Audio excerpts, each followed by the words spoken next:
Halo guys, Assalamualaikum warahmatullahi wabarakatuh. Welcome back to my channel.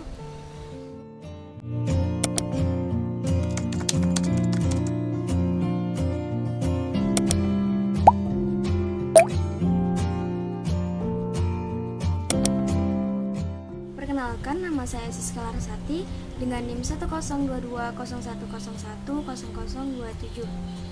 Saya merupakan mahasiswi dari Universitas Islam Indragiri.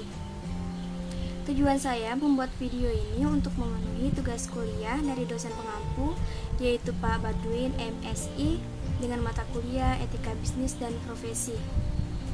Baiklah, di sini saya akan menjelaskan bagaimana cara membuat laporan keuangan. Nah, sebelum saya menjelaskan cara membuat laporan keuangan itu, saya akan memberitahukan kepada teman-teman semua apa sih laporan keuangan itu. Simak videonya ya. Pengertian laporan keuangan. Laporan keuangan diartikan sebagai pencatatan dan pelaporan uang serta transaksi yang terjadi pada bisnis yang dijalankan, yang biasanya dibuat pada periode tertentu menyesuaikan kebutuhan dan kebijakan perusahaan. Menurut Ikatan Akuntansi Indonesia atau IAI, laporan keuangan merupakan bagian dari pelaporan keuangan. Laporan keuangan yang lengkap biasanya meliputi laporan laba rugi, neraca, laporan perubahan posisi keuangan, catatan dan laporan lain serta materi penjelasan yang merupakan bagian integral dari laporan keuangan. Jenis dan rumus laporan keuangan. 1. Laporan laba rugi. Rumusnya ialah total pendapatan dikurang total beban. Jika hasilnya positif, maka perusahaan mengalami laba. Jika hasilnya negatif, maka perusahaan mengalami rugi. 2. Laporan perubahan modal. Jika perusahaan mengalami laba, maka untuk modal akhir rumusnya ialah modal awal ditambah laba dikurang prive. Jika perusahaan mengalami rugi, maka rumus dari modal akhir ialah modal awal dikurang rugi dikurang prive. 3. Neraca.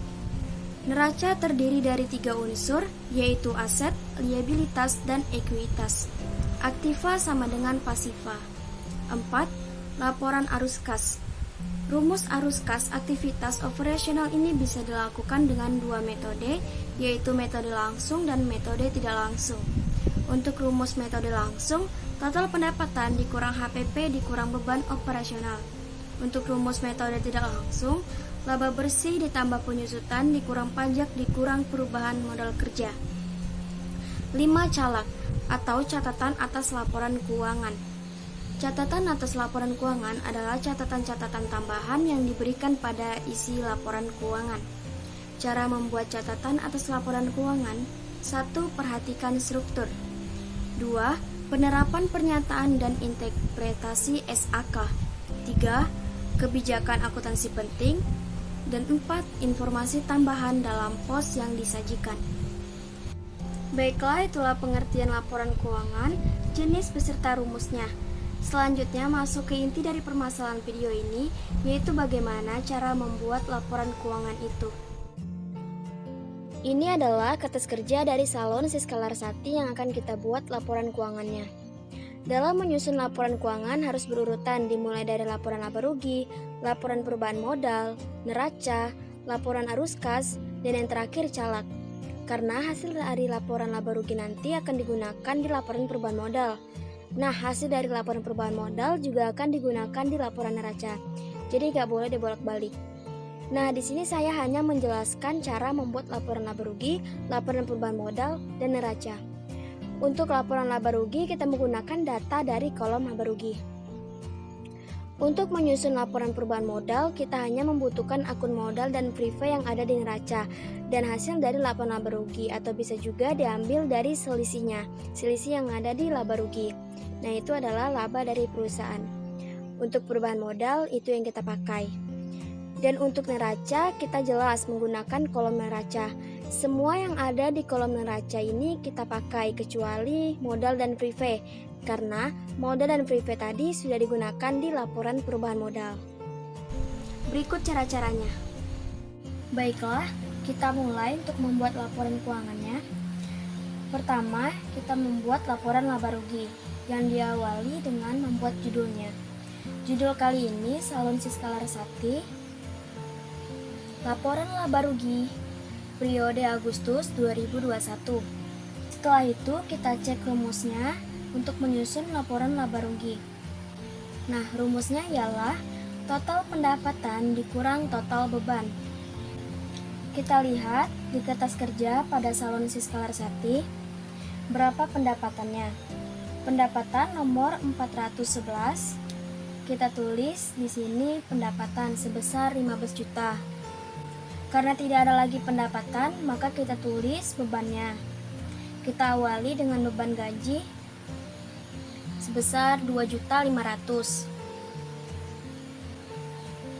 Kemudian beban sewa 100.000.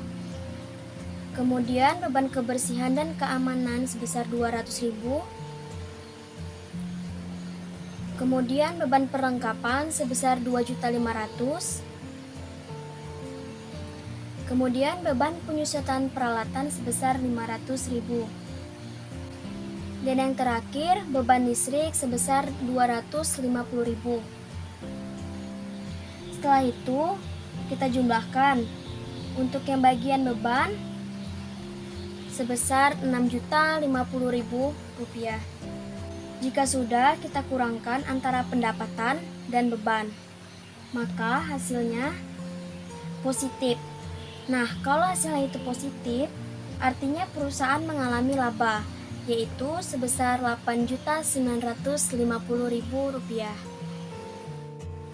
Yang kedua, laporan perubahan modal. Kita tulis dulu judulnya, Salon Siska Larasati, Laporan Perubahan Modal, periode Agustus 2021. Setelah itu kita lihat rumusnya untuk mencari modal akhir. Nah, karena perusahaan ini mengalami laba, maka rumusnya modal awal ditambah laba dikurang free pay.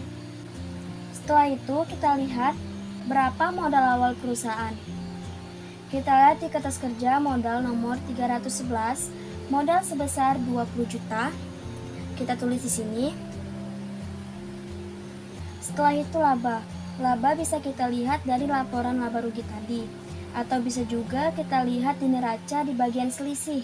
Nah, sebesar 8.950.000.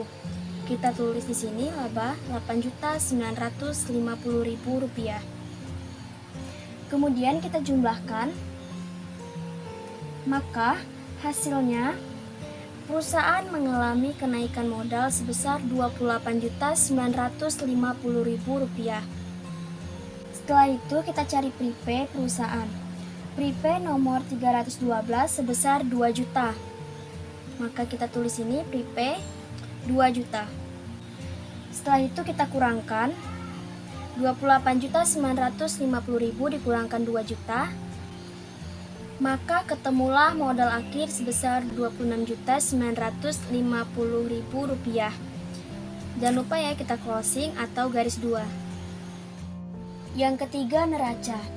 Kita tulis dulu judulnya, Salon Siska Larasati, neraca, periode Agustus 2021. Kita bagi menjadi dua sisi. Sisi yang kiri adalah aktiva, dan sisi yang kanan adalah pasiva. Nah, yang menempati posisi aktiva itu adalah harta, sedangkan yang menempati posisi pasiva itu adalah utang dan modal. Kita cek kertas kerja yang bagian kolom neraca. Kita pindahkan sesuai tingkat likuiditasnya. Kita urutkan sesuai nomor akunnya. Kita awali dari kas dulu, sebesar 26.100.000. Piutang 5 juta, perlengkapan 1.500.000, sewa dibayar di muka 1.100.000, peralatan 5 juta, dan yang terakhir akumulasi penyusutan peralatan. Karena posisinya di sebelah kredit, maka kita tulisnya dalam kurung, artinya nanti dalam penjumlahan dia dikurangkan. Nah, setelah itu kita tambahkan semuanya. Lalu yang akumulasi penyusutan peralatan ini kita kurangkan. Maka hasilnya 38.200.000 rupiah. Setelah itu kita isi sisi pasipa, dimulai dari utang nomor 211 sebesar Rp11.250.000. Setelah itu modal yang digunakan adalah modal akhir, bukan modal yang ada di kertas kerja. Jadi kita cek modal akhir yang ada di laporan perubahan modal. Nah, hasilnya adalah Rp26.950.000. Lalu kita jumlahkan utang usaha dan modal akhir kita jumlahkan. Maka hasilnya harus sama yang ada di aktiva. Nah, sebesar Rp38.200.000. Jangan lupa kita closing ya, atau garis 2. Nah, itulah cara membuat laporan keuangannya. Baik, di sini saya akan mereview laporan keuangan yang sudah kita buat, yaitu yang pertama laporan laba rugi, ini hasilnya.